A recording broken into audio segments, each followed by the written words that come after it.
still one of my favourite worlds to dive into. They're still some of my favourite characters that I think about all the time. These are still like my role models.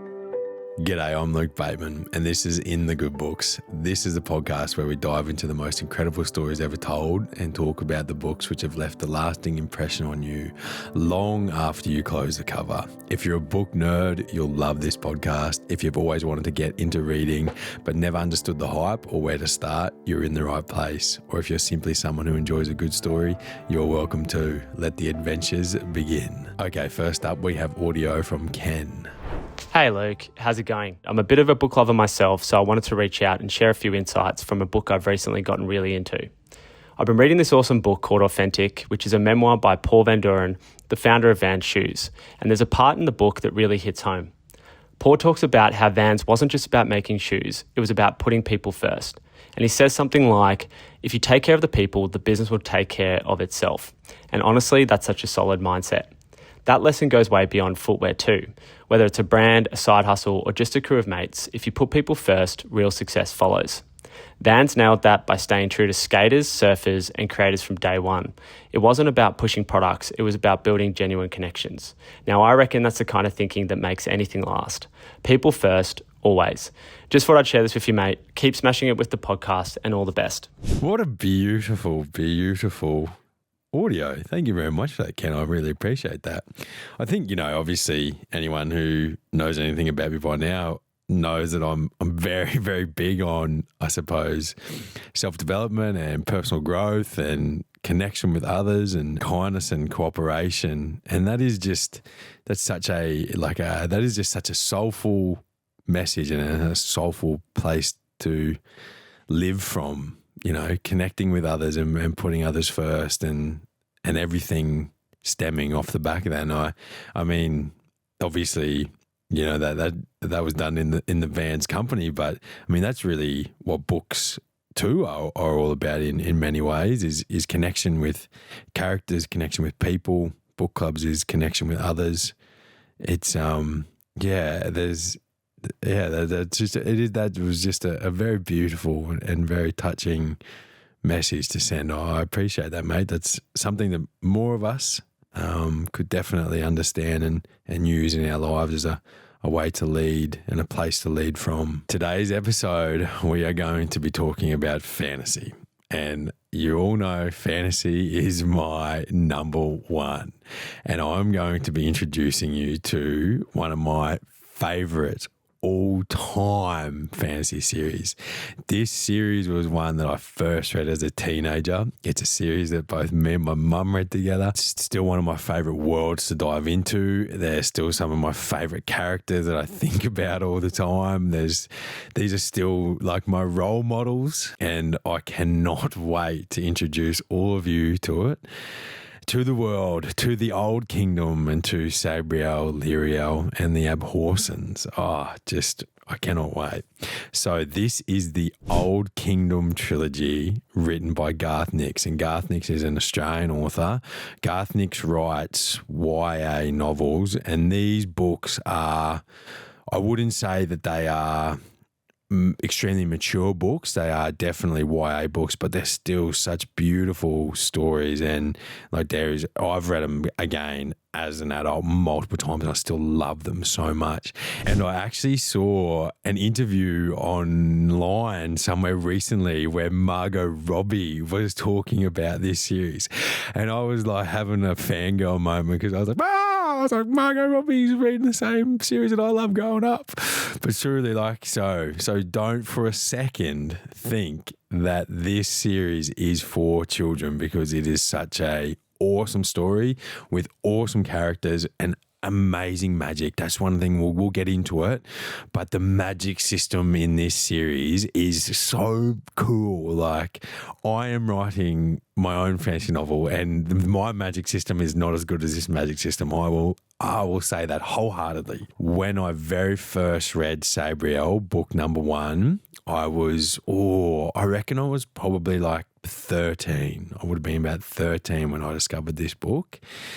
And immediately fell in love with this story. It has everything that I love now, but it has everything that I loved as a kid. It's like magic, and it's got a great evil, and it's a journey, like it's a quest, and I love quests. Like, quests are my favorite thing. Like, give me an epic quest and you have me sold straight away.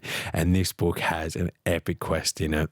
And it just made me feel like, I remember as a kid just feeling so connected to this story and so invigorated by it, because it just, like, as I said, I just loved it so much. It was everything that I envisioned in my head, and all the stories that I played out in my head, like, this just hit it to a T. And while the magic and the quest is so cool, I think the main characters in this series are female. So they're female leads, but they're the most beautiful and strong female leads.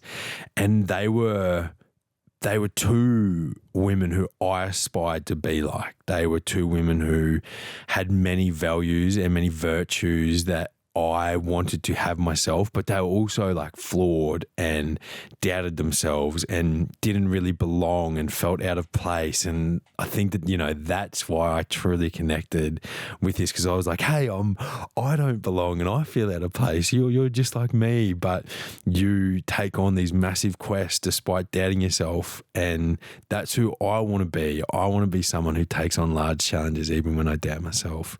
So that's why I love this story so much, and there's a beautiful, beautiful world to live in, but these are beautiful characters that you will adore, absolutely adore.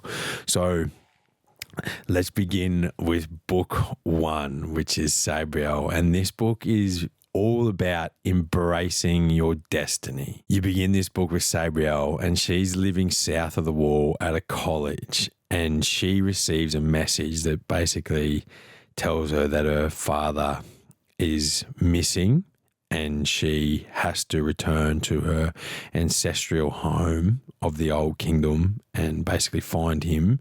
And as she does that, she discovers a much deeper and darker plot is happening behind the scenes. She's thrust into this world and thrust into this position that she isn't really prepared for and that she hasn't practiced for, and is really, stumbles her way through it, discovering herself and discovering her role and discovering what she needs to be. And I just love that. Like, that's just my favorite thing to do. Like, one of my favorite characters and my favorite tropes is like the coming of age and and discovering yourself and your place in the world and your power in the world. And the lessons that I really took away from this book was facing your fears and stepping into your calling and stepping into your destiny. And that's something, I read this book as a 13-year-old, and it's something that I've probably now experienced over the last year or two as a 30-year-old. And I truly, I still think about Sabriel, and I think about this book in times of my life where I'm being called to really, step into something that I was meant to do, and being terrified and being unprepared for that, and, unexpected things happening in life, and knowing that that's my path, but sort of not really knowing how to walk that path. And this is exactly what Sabriel goes through in this book. And there's some massive surprises in this book, and the way that Garth wends the history of the world into the current story, and you discover things that have happened throughout the previous centuries that are playing major roles that are happening in the present time. It will, as I said, I promise you, this book is not for young adults. This book is such an intricate book, and the story will blow you away even as an adult. It is so cool. And the key takeaways for me from book 1 were that you don't need to be ready or prepared to start your journey, and courage to step into the unknown and to step into what you're being called to do is more important than the knowledge or the experience in knowing what to do. And Sabriel and this book really show us and and especially remind me that bravery is not an absence of fear. Bravery is to feel fear and keep pressing ahead despite it. And it's just so important in life to hold strong to that idea of bravery and courage, and even in the face of uncertainty and fear, to keep pressing forward. And then we get to book 2, which is Lirael. And I think book 2 is probably my favorite book out of this trilogy. Book 2 is awesome. It's called Lirael, and obviously the main character is Lirael. So Lirael is a part of the Clare, and she lives in like this big icy mountain with all of the Clare. And the Clare are these they have the sight, which is the ability to sort of see into the future. But Lirael doesn't have the sight. She doesn't actually have that ability. And she's starting to get to an age where she's starting to get old, and usually like as a Clare, you get this ability in your teenage years, and Lirael's starting to get to the end of that, and she still hasn't got the sight, and has different hair color and different skin tone than all the people around her. And this story is one about like finding your own path, and Lirael feels like an outcast, and she feels like she doesn't belong in the community and in the family that she's a part of. And this is why I love this story so much, and I've related to this story so much growing up, was because I felt like I didn't belong in the communities that I was a part of, and the cultures that I was a part of. I felt so out of place with them because I was someone who loved, magic and reading, and that was not what I saw around me. And Lirael's story, and Lirael as a character, is someone who I just resonated with so deeply. And she had to discover herself, and it was a journey of self-discovery and discovering her unique strengths.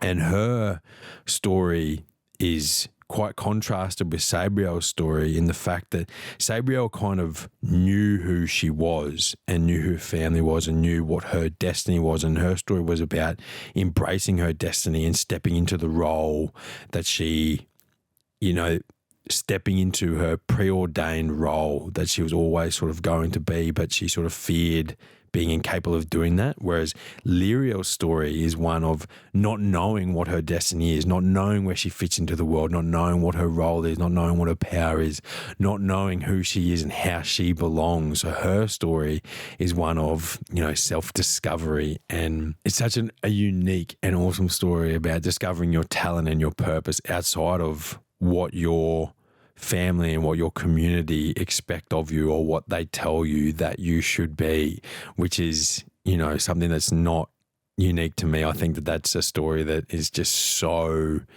prevalent within society and prevalent within all of us, trying to search for who we're meant to be when others tell us that we have to be this, or our families or our communities or our cultures tell us this is what we have to be, but we don't feel like we belong with that.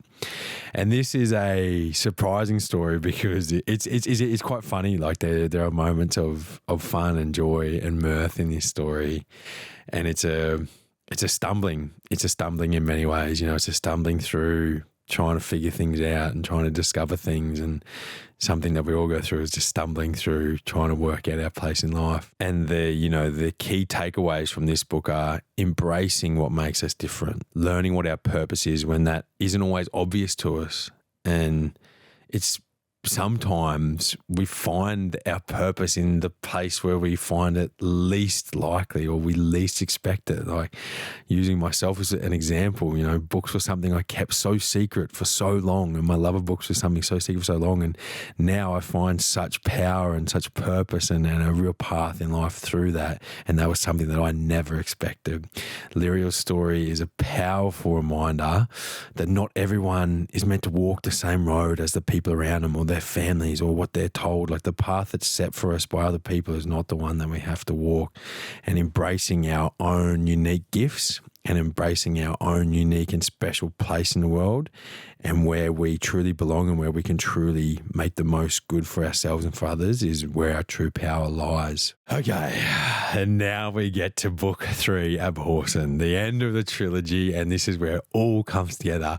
All the characters meet back up. It is truly like a fulfilling journey across a whole trilogy that culminates in an epic battle and an epic finish, and you'll absolutely love it. So, as I said, Sabriel and Lirael, their stories come together. The stories that started in book 1, continued in book 2, and some of the themes and the unsolved plot issues, they all come to a head in this final battle, and it's a cataclysmic threat that will end the entire world. And the beautiful, the lessons from book 3 and the culmination of this entire story is that we really find strength in collaboration, not in individuality. Our strength really lies in working together and letting go. We see these really strong characters that we've come to love and come to know well, who have been on really sort of separate and individual journeys. We see them all come together and find that in the end, alone, their power isn't enough, but together it absolutely is. And this whole trilogy is just it's so perfect. It's, embracing your destiny, discovering where you belong, and then it finishes with collaboration and joining forces to discover the true strength really comes in combination of all of our own unique strengths being put together. There's a lesson on mortality in here as well, and letting go of our past, and also not being afraid of our future and fearing death itself. I think that there is such power that comes from that, because I love this quote, and it's, fear doesn't stop death, fear stops life.